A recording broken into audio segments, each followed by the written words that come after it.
Welcome to the Autism in Black podcast, where we focus on all things autism and the Black parent experience. Our goal is to always educate, support, and empower parents to advocate for not only their children, but themselves. I'm Maria Davis-Pierre, a licensed mental health counselor in the state of Florida and America's #1 autism advocate for Black parents. I'm the founder and CEO of Autism in Black Inc., where we aim to include the excluded.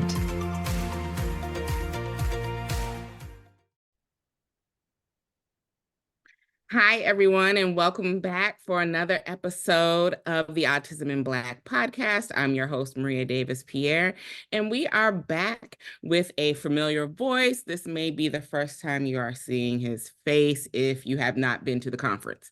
If you've been to the conference, the face is familiar. Today, we have Schereeya. I'm so happy to have you back. Thank you. I am very happy to be here. Yeah, so I'm going to read your bio for those who are not familiar with you, and then we're going to go ahead and get right into it. So Schereeya is a multidisciplinary artist, advocate, and full-time fae with a day job in business development.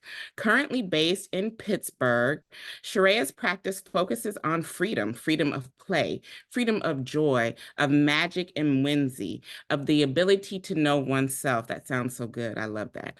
The act of knowing myself helps me liberate myself and others' expectations. Knowing is an ongoing process, and it takes practice and exploration. That's what my work is, the practice of self-exploration, and that is a direct quote from Schereeya. I love that. That makes me feel good inside when I read your bio. That's the idea. That's the idea. Yes, I'm so happy to have you back here. This year at the conference, you are going to be talking about corporate America and tech, which is something that I know a lot of attendees have been wanting this particular talk. So we're excited about that.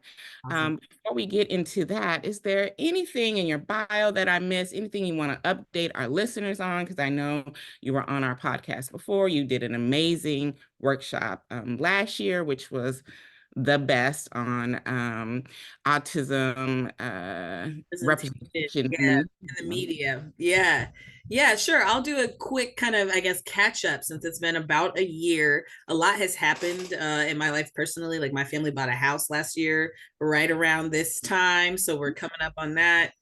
That is a job by itself. Other things. So yeah, I always describe myself as a multidisciplinary artist because I do think about my life as art in practice in a lot of ways. So writing, theater, a play that I worked on last summer, it's called Underland by Alice, is going up at City Theater in Pittsburgh in about 2 weeks, actually. So I helped to write that. So I'm excited to share that information. It takes a look at it's a dance theater piece, kind of like the Nutcracker, that takes a look at like what if Alice in Wonderland began in 1930s Tulsa, Oklahoma. So right around the time of the Tulsa massacre, the Black Wall Street massacre. Anyway, so I'm excited about that. I want to plug that for anybody who might be in Pittsburgh listening to this. And last year I was, like you said, talking about representation of autism in the media, because as an artist, I spent a lot of time thinking about how the work that we create can help create the world we want to live in.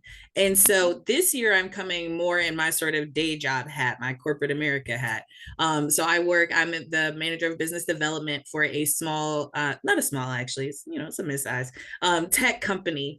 And my whole career has been in tech. I've worked in tech sales. So that's working for software companies. So I'm excited to talk a little bit more about that.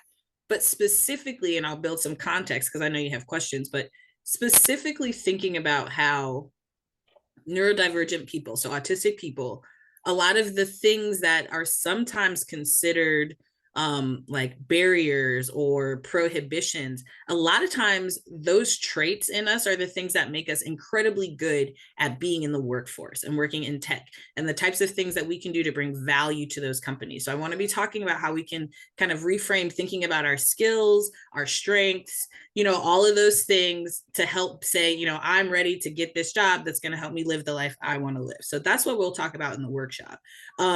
That's the sort of context. So I'll stop there because I know you have questions and I get to today. You got me excited, and I do want to just dive right in. We're going to give you guys a little preview of what Schereeya is actually going to be talking about at the conference. But if you want the full workshop, make sure to go to autismblack.org/conference 2024. Click the link in the show notes to get your tickets, because I know that this is going to be an amazing workshop. Schereeya is very talented. And when they did their workshop last year, it was I found out so much about myself, okay, and why I like certain cartoons and movies that I relate to. So I know that this one is really going to be amazing, because not many people talk about neurodivergent people navigating the workforce, especially corporate America, because most people think that we don't thrive in corporate America. I've worked in corporate America for a very long time, and why I had a lot of beefs with corporate America. The structure was actually something that benefited me because I lack executive functioning. So that was something that actually was like, okay, yeah, I need that. Yeah. So, yeah. There are things. This episode of the Autism in Black podcast is sponsored by Amazon, our title sponsor for the 4th annual Autism in Black conference, and Grantmakers for Girls of Color, our gold sponsor for the 4th annual Autism in Black conference. Special thanks to Amazon and Grantmakers for Girls of Color for their sponsorship and making an impact. But let's go ahead and jump right into it. First, I want to ask you, in your workshop, you mentioned the importance of selecting the right job. So how can autistic individuals, Black autistic individuals, Black neurodivergent individuals identify roles that align with their unique strengths and values? I want to kind of start at the base and the foundation here. Sure. So I plan to, in the workshop, maybe give some deeper tips to help you kind of figure out categories of jobs that might work based on things you know about yourself, really generalized. But the idea is to give you maybe like a little worksheet or something that we can use there. But in terms of general kind of handy tips, one thing I like to tell friends is when you're looking for jobs, read all kinds of job descriptions. Follow companies that seem interesting to you. So if you use LinkedIn, which you should, maybe not to apply for jobs, but definitely to do your research phase. Follow jobs that look, or companies that seem interesting. People that, like, if you follow TED Talks or podcasts or certain people who work, get up with them. Try to give yourself a couple of I think of them as anchors that you can use in your search process, and then start searching for. So if you know you're good at lists or Excel, or, you'll have to start making categories. So that's the thing autistic people don't always do well, is talk about yourself, but you have to start thinking about your own self. What are your strengths? What are your weaknesses? What do you like? What are you interested in? So once you can start identifying those things, you can start reading up a lot of different job descriptions. You'll find out that there are careers you didn't even know existed, because you just, you're looking for something where you can work from home and have a couple of meetings, and and we'll talk about that a bit as well, the benefits that come from trying to get jobs in tech. But I think first you just have to kind of open yourself up to explore. You don't know what you don't know, so you got to get to learning. I love that.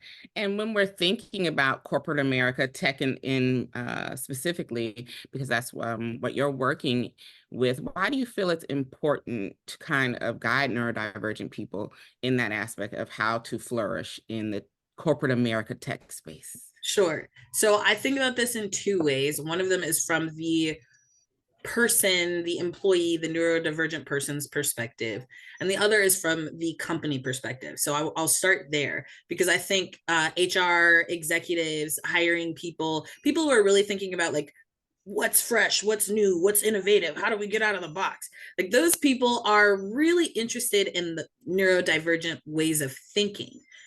But they're not always screening for neurodivergent applicants. In fact, a lot of times the regular screening processes can kind of, chuck you out. And we'll talk a little bit about that in my presentation as well. But the idea is that companies don't always realize how they stand to benefit from making sure that they're figuring out how to bring in neurodivergent applicants. So that is one thing that I think is important to just pause, talk about, think about. Neurodivergent people are often excellent communicators in a written way. They're often really good at following rules and standard operating procedures. They're excellent at coming up with ways of being efficient and coming in and find, oh, you're doing it this way. Here's how we can boop, boop, boop. And suddenly you have so much higher ROI, return on investment. That we have all of these these skills and ways of thinking at the world that once you get into the workplace, amazing, you do so well. But that process of trying to get into the workplace can be difficult. So I think about it from that perspective, because I do want people who work in tech, who work in hiring, who might be the managers of their departments, to be paying attention to that. That's going to be a great way to, I think, really boost your workforce in general. From the employee perspective, I love to talk about working in tech as a neurodivergent person as a thing that's given me a lot of freedom. The ability to have benefits like working from home, insurance. We know that neurodivergent people have so many comorbidities with other types of illnesses. For me, I have benign hypermobility, so not enough that it's considered like rheumatoid arthritis or something like that. Like, it's not considered I need to be on treatment for it, but it's enough that I'm in pain every day, So I really struggle with going into the office. And I know a lot of neurodivergent people, ADHD, autistic, even dyslexic, other I'm not just talking autistic here, who really struggle from being in the office. It's cold, it's hot, it's bright, it's loud, it's, all these things. So you can't get your work done. But if you can work from home, so at home, I light candles, I got my low lighting, I've got my weighted blanket, I can do what I need, and then I'm in the zone, and I have the best numbers in my company every quarter, and it's like all about being able to make those accommodations. So, but I love being able to talk about, needing to have time away from home, being able to away from work whenever you need to, being able to work from home and make those accommodations for yourself. Frankly, the salary, tech hires at often higher rates than other types of jobs or companies. And when you're neurodivergent, you have to pay the tax, the ADHD tax of, no matter what, I could not remember to cancel this thing and they took $200 out of my account. Or the autistic tax of, I misunderstood this so many times, I had to keep going back to get whatever it is. You know what I'm talking about. So you're not in I know. I know. It is expensive to be disabled. And when it's like invisible disabilities, people don't even know how to help you get what you need. And so that freedom and autonomy that comes from being able to say, I make my own hours. Like, my boss knows that I can work from home, so he's not checking up on me all the time or whatever. And you see me about to go off. This is clearly one of my special interests. I love it. Come to the presentation. I'll cut myself off there. I mean, everything you said, one, I can relate to that. And I am autistic and ADHD, as you all know. And that tax of being both is expensive. One, I have probably enrolled in a lot of self-study courses more than once because of both of my disabilities. One, forgetting I was enrolled altogether and the time lapse, and I didn't have I never went in and checked it, so I had to re-enroll again a second, or just like, oh, I really didn't understand that, let me go back and re-enroll again. Those are that's just stuff that we do. And then just medication for ADHD. Yes. There are 3 individuals in this house who have ADHD, and we're all on medications. My medication just got a, what do you call it? The non-name brand version like earlier, I think it was late last year. Before that, we were paying, and we have insurance. We were paying for all three of them more than $1,500 a month Holy cow.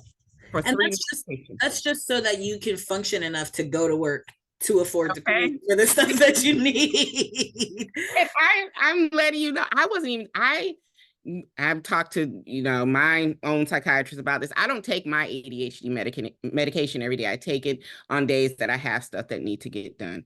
Other people are different. My children, they take theirs every day because they're in school every day. And still, I had to pay this every month because I need to pay. Yeah. I get it. We are the same. We have one medicated ADHD person, and I don't medicate with Ritalin, but the medication that I do use, which is legal in Pennsylvania, costs a lot of money every month. And I'm on that medication as well. And yes, it does cost a lot of money. Listen, without it, I wouldn't be here today, and somebody has to pay for it. Okay.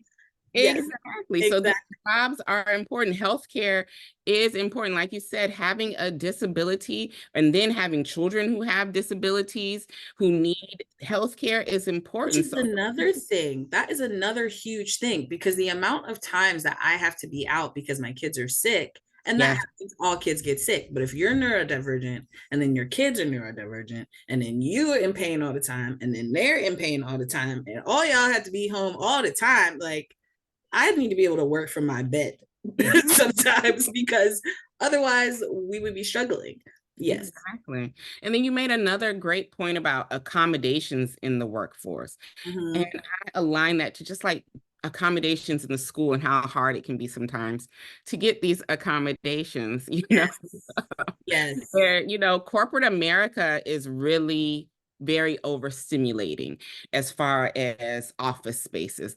It's fluorescent lights, the cubby, offices can be right next to one another. Somebody can be eating a lunch that just does not sit well with my sensory smell. Yes.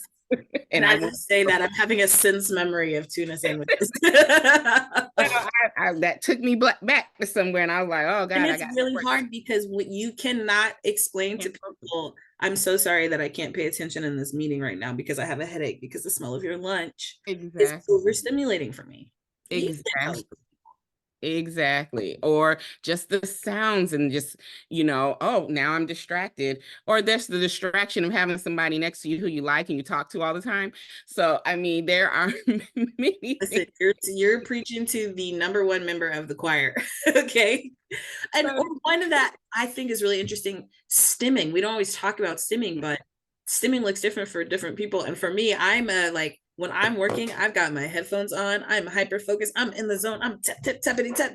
And I used to get in trouble at work. Like the people in like cubicles around would talk to my boss and be like, "Can you please tell Schereeya that they're making too much noise?"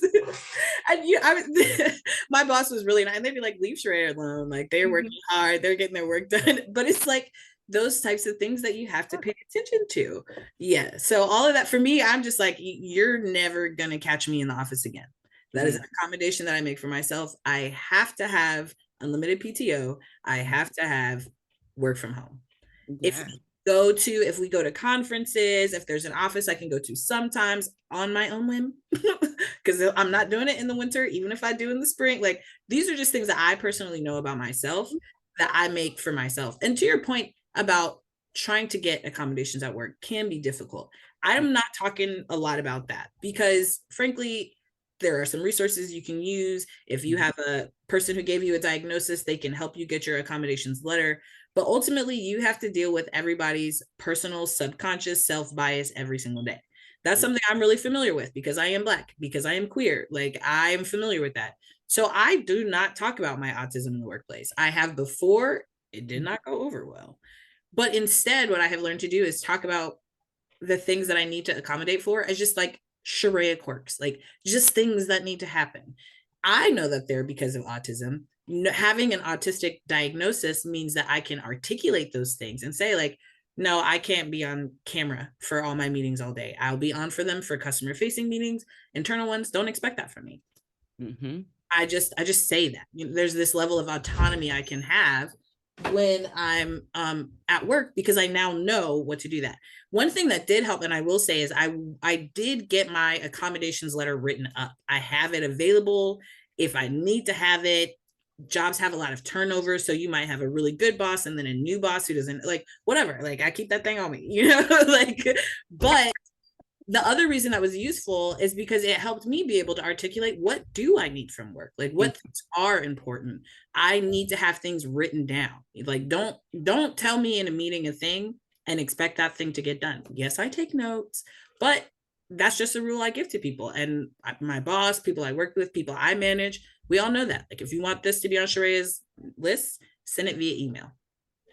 And that's good for the company, right? Like, companies need to have those paper trails. A lot of the things, the way I think about it to this point of accommodations is globally, this idea is none of us are free until the least among us are free, right? Until we're all free.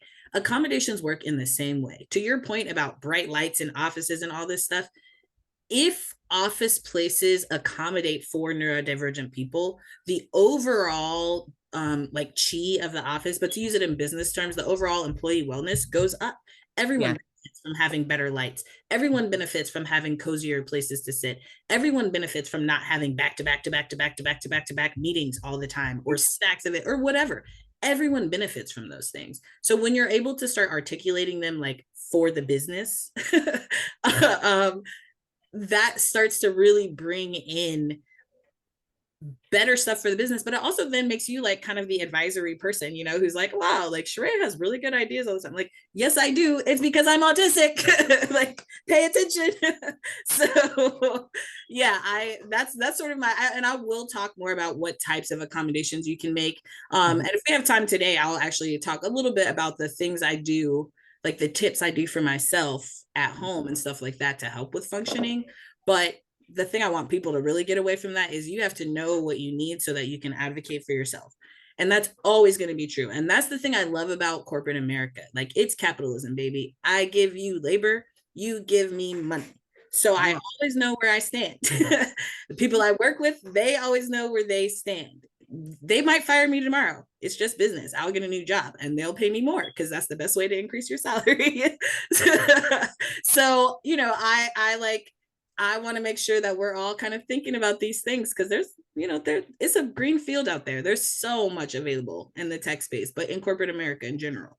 It really is. And I love what you said about the fact that even if you're not self-disclosing, having a accommodation letter so you know what you need. I know when I was working in corporate America, I did not tell anybody. And at that time, I only knew about my ADHD.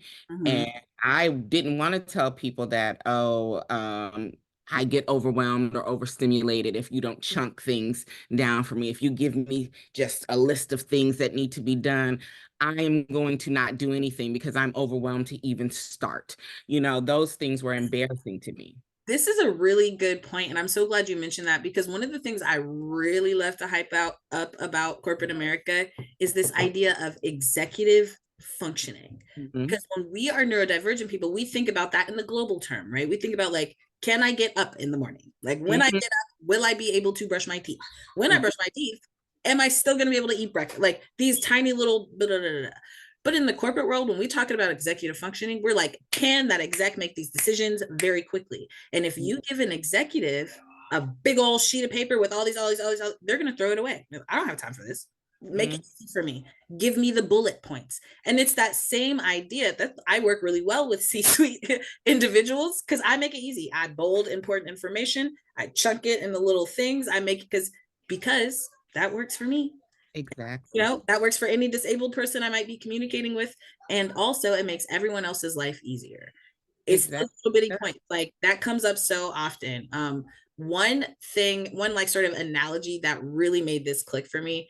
I got to go, not the company I work at now, but a different one. We did our like spring quarterly business review, whatever, at this really, really fancy hotel in Arizona. So fancy that the Mavericks were staying there while they were doing their playoffs for the Sunday. So I want you to keep in mind, like, the types of people, like, I literally saw Mark Cuban walk by. Like, these are the people who were staying in this hotel. I wasn't paying for it. My job was like, I don't got it like that. But what I observed was the height of customer service so high. Like if a person comes in to and you're signing your paper, they'll read it to you. They'll point exactly where to touch it to. They give you the pen, everything you little need, little question. Like it's not accommodations, it's amenities when you have money. But people are still getting, they're still getting those accommodations. So you just have to know what you need so you can ask for it, because someone's going to be able to give it to you, period.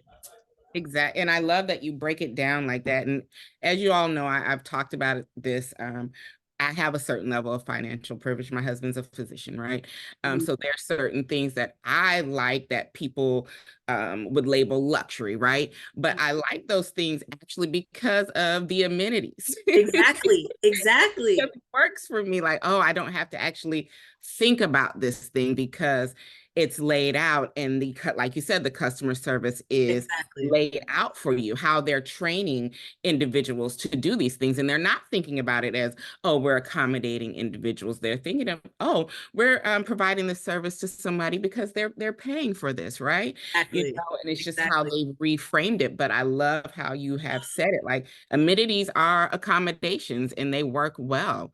And now getting into some of the tech talk, because I know most people are here for that, because when it comes to neurodivergence, we love tech. Okay.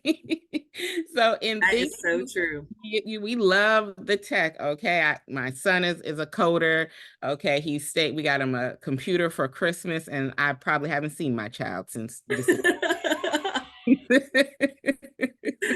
You know, he's like, oh, I'm in it now, mom. Okay, son. So, but in the tech world, what I'm seeing now is a lot of companies actually have certain programs that are accommodating to neurodiverse people. I know that I have done work with Microsoft, and I know they have a neurodivergent like section and a autism specific section.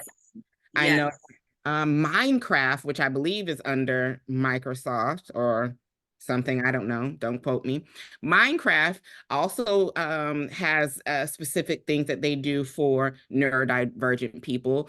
So we're seeing in the tech world now a lot of, oh, let's kind of say, we love neurodivergent people. Let's make it known that we're a place for them. Are you seeing that as well?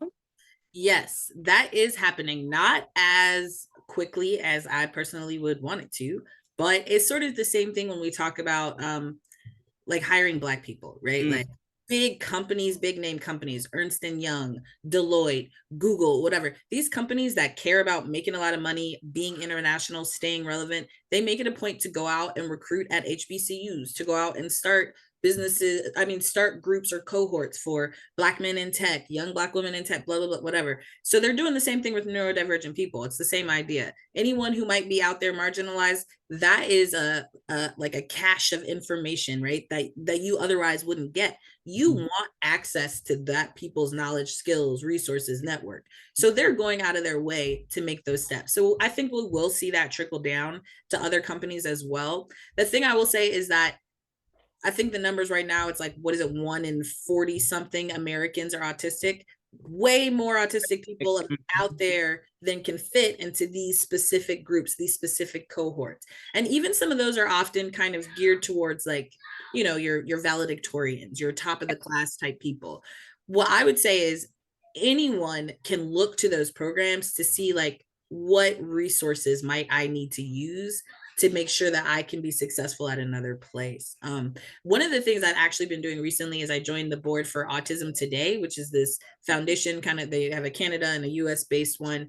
And one of the things that they are really working on, so I was excited because I was like, I'm talking about this, is this trying to match neurodivergent people with corporate. So trying to talk about ideas, how do we get into more conversations with companies and say, here's why you should hire neurodivergent people. Like, we can train you to blah, blah, blah, or here's the resources. We don't know exactly what all those things will look like, but that is coming up soon.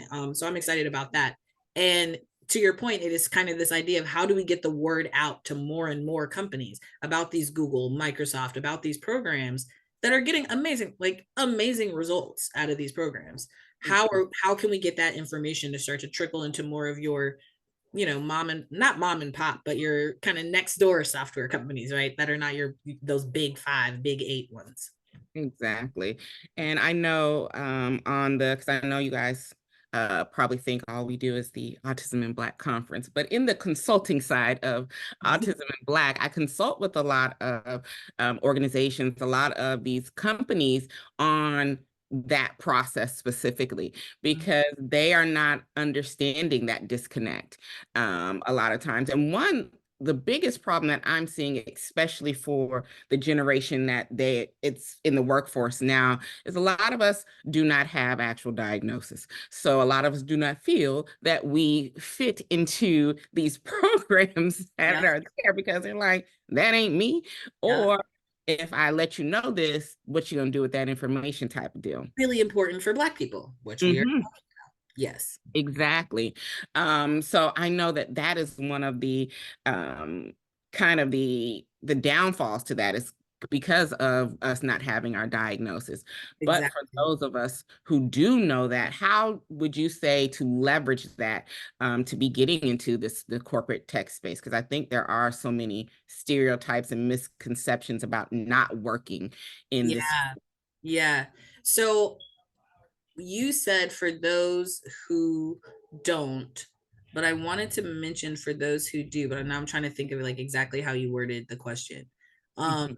People who don't, okay. If you, for instance, know you are neurodivergent, but you're not formally diagnosed, or you don't want to disclose that formal diagnosis, then what I would say is you can sort of look at those programs. So I would have to like pull one up. But one thing I always do if I'm applying for a job, a program, anything, go to the website, go to the about, mission page, vision page. You can pull out values and be like, I align with this value. You can pull out skills. I have these skills. Like, just kind of give it back to them. That's right there. I would say do that for other jobs. So let's say I know that Microsoft has this thing, and on the website it talks about all the benefits that they will get out of hiring these types of people. I'm going to use those benefits in my cover letter for another job.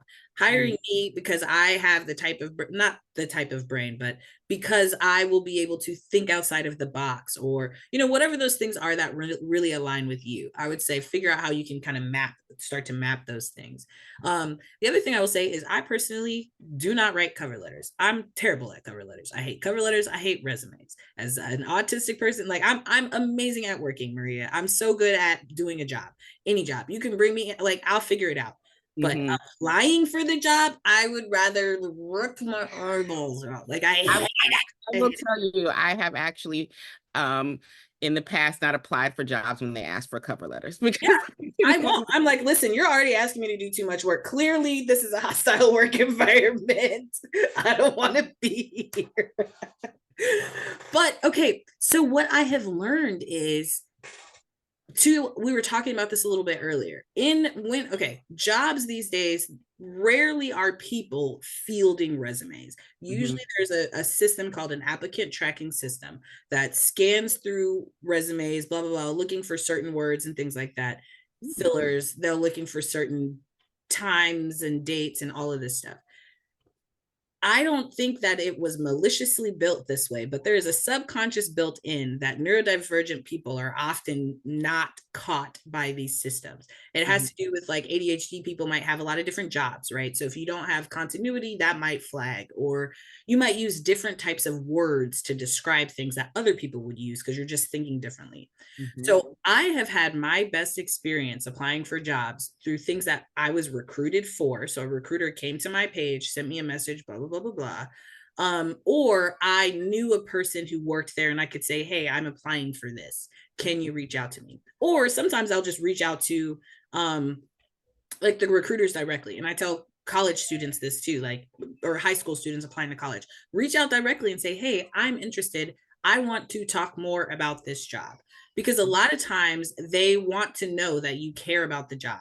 They want to know that you're willing to put yourself out there. They want to know that you can ask meaningful questions and talk about the stuff that you've done in relation to. So if you're the kind of person who struggles with interviews or applications, then you kind of have to take those extra steps to put yourself out there a different way and say, can we have this type of conversation? You can ask for accommodations in the interview process. Personally, I say do it. I say do it. if you need to say things like, can I have camera off, or can I have phone instead of video, or could you please send the questions in advance, or, you know, things like that. I always say just ask first. They might ask you to disclose why. They probably won't, because legally I don't think they have, like, you have to disclose why. But if they ask, you can say, you know, I have a disability, or I blah blah blah blah blah, and like leave it at that. And they're by law required to give you the accommodations that you need. So you can ask for things like that in the interview process, which is really useful. But even just getting to that step, I say do what you need to. If you know, like, you're bad at cover letters, don't apply for jobs that require cover letters, like, unless it's your dream job, in which case ask all your friends to read it. Look up, you know, forms that you can use. Pay a little money to have a person review it for you. Like, it's worth it to take the steps that you need to accommodate yourself. Like, but you just have to be honest with yourself about what you can and cannot do. Like, that's the first step. I will say also, Chat GPT. I know if Chat GPT existed back when I was working in there, I probably would have worked in some jobs that I wanted to, but saw that cover letter and was like, no, this ain't for me. Yes. So using Chat GPT. But those are some amazing tips. Now, when you said the recruiter came to your page, were you talking about your LinkedIn page? Thank you. Yes. Thank you. I wanted to say more about that. Yes.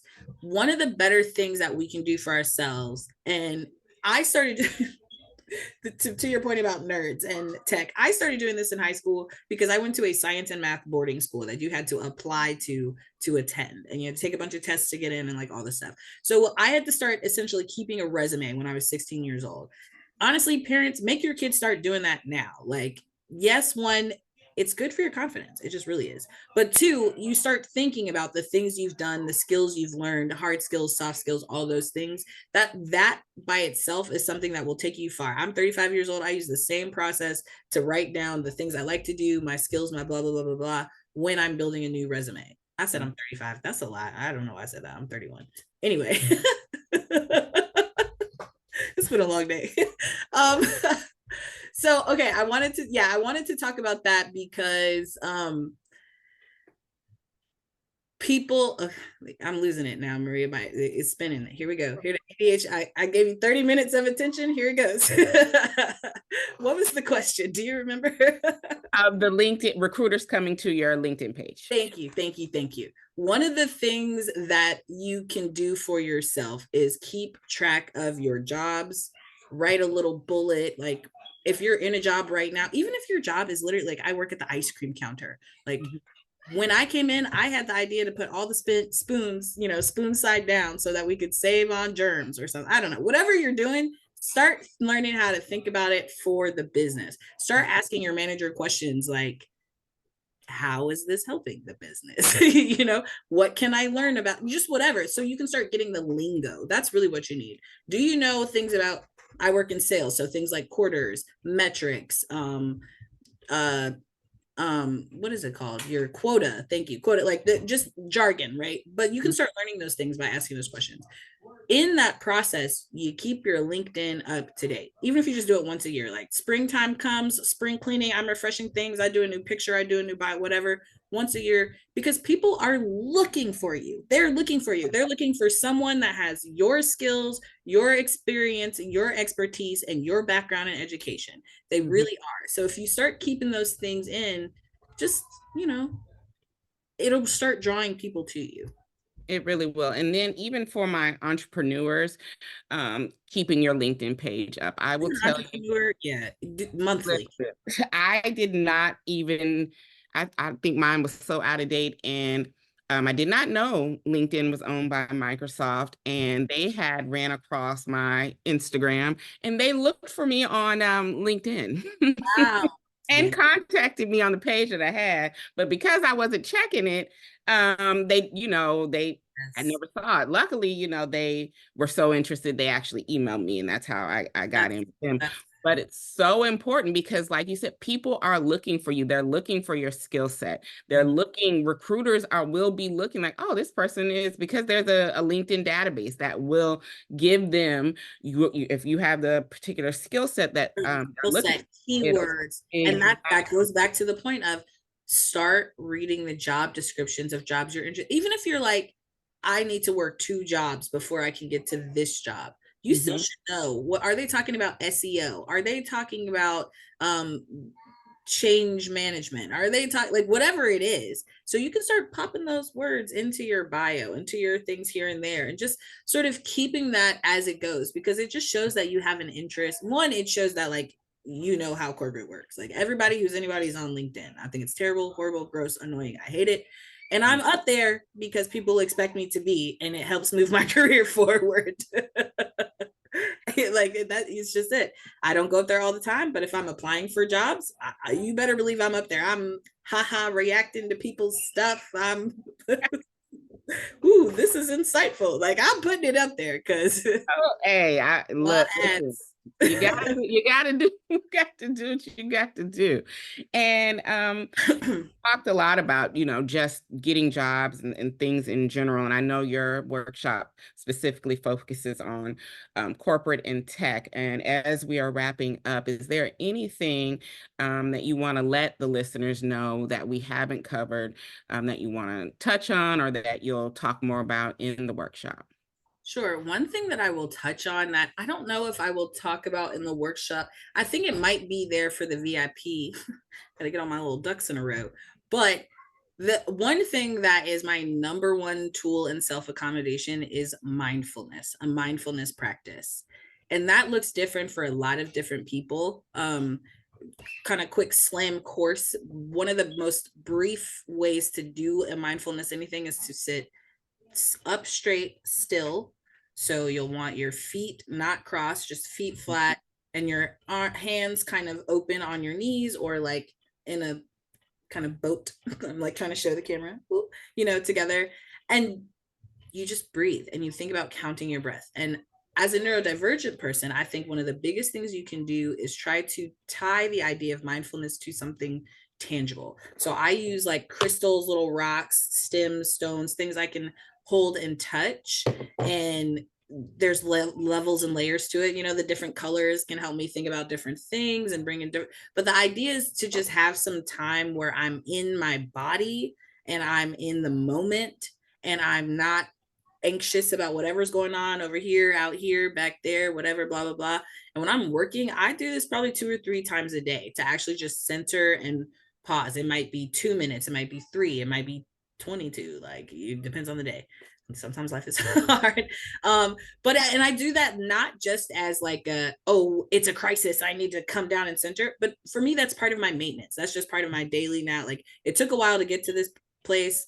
Mindfulness is a lifelong practice. Like if you get into Tibetan mindfulness or Buddhist mindfulness, monks, even prayer, all of these things, it's a lifelong practice. You're never going to be good at it really, or perfect or whatever. But the idea is that you find something that works for you. It can be a smell, it can be a sound, it can be a thing you can touch. I recommend bringing all 5 senses into it.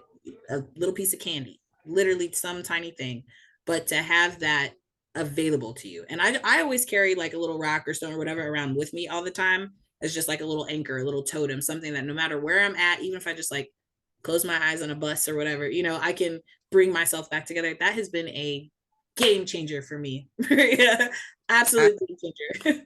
I love that. And in the therapy side of that, we call that grounding, because it grounds you and centers you in the moment. Because sometimes we will be so like, oh my God, what is going on? You have to center yourself and be like, okay, I'm here. I can feel my feet on the ground, right?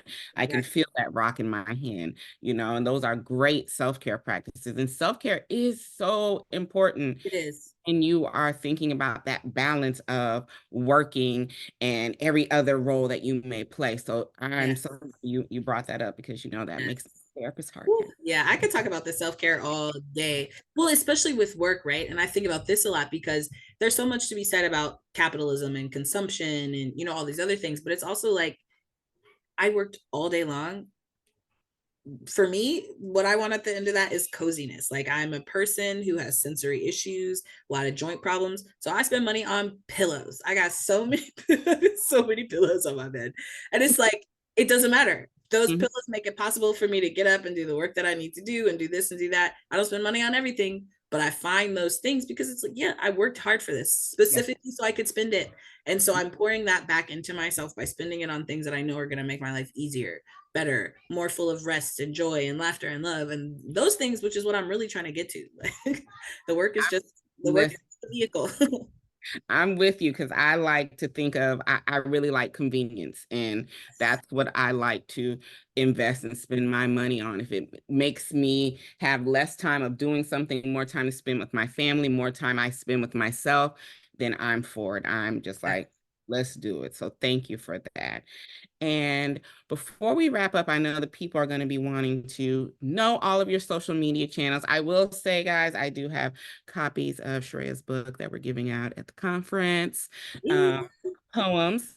So make sure you're getting your tickets because you could win one of those. But where can people get in contact with you? Where can they purchase your books and other things that you have going on? And we will have all of these links in the show notes. Yes, this is a good question, Maria, because I am slowly but surely trying to remove myself from the internet. Not remove myself. Who could ever actually do that? But I haven't been on Instagram in like 3 months, but you can follow me on Instagram. I will go back one day. It's a good touch point. If we're friends, I'll give you my number. That's how I'm communicating with people. One way to reach out. So if you have questions or if you want to talk more, if you want to know about what's going on, you can email me. I'm trying to do kind of more of an email, like I might gather a little listserv or something and do updates that way. Because I am still writing. I am working on a novel. I do have a poetry, but that stuff's going. So you can email me. It's just my name, Schereeya@gmail.com. SCHEREEYA@gmail.com. And honestly, my name, Schereeya as Schereeya, that'll get you Twitter, TikTok, Instagram. I am out there. I will pop in and out, but I'm trying to be off, and I'm trying to encourage everybody else to get off, like read a book, go outside, talk to your friends, memorize 3 friends' numbers. I bet you can't tell me a single friend's number that you have memorized. Like just in case, like who knows what's going to happen in the next 4 to 12 to 18 years. Okay. Like, just take a break from your phone. You're right about that, because I do not know my own child's number by heart, and that is something that I really should know. I only know my parents and my husband. Yep, I feel you. Exactly. Yeah, I don't know if I know my sisters, so I don't know my sisters. Listen, she's in my first list on the phone, so we know. But I don't know that number. So you make a good point with that. We all know that I do not do social media. It's people who run that for me, but I feel you on that. But you have amazing products. People can get your book, and we will be giving books away. And you can always connect with Schereeya at the conference. They're going to have an exhibitor booth with all of their stuff there as well. So you have that option as well. So yes. And the poetry book is called Prayers and Pixies. Thank you for that. And with that, thank you so much for being on the podcast. Thank you, as always, for being a speaker. I appreciate all of your work that you do and just coming to the Autism in Black Conference and sharing your wealth of knowledge with us. So I always appreciate you for that, and I give you your flowers for that. Thank you. I am excited. Yes, I have been talking about, I know my friends are tired of it because I've been talking about it, retooling, moving things around. I got my notes. I'm like, let me just get them on the slides. Let me quit playing around, get some slides all together. We're going to have a good time. I'm really looking forward to it. All right. And for all of you, thank you for listening to another episode of the Autism in Black podcast. And we'll catch you at the next episode. Enjoy. If you haven't done so already, make sure to subscribe to our podcast so you can always be notified when a new episode drops. To get the resources shared on today's podcast and the show notes, make sure to go to autisminblack.org/podcast. Don't forget to share your takeaways from the show on your IG stories and Twitter using our official hashtag #aibpod so that we can find and share them. If you want to continue the conversation from today's episode, join our Autism in Black podcast Facebook community at facebook.com/group/aibpod.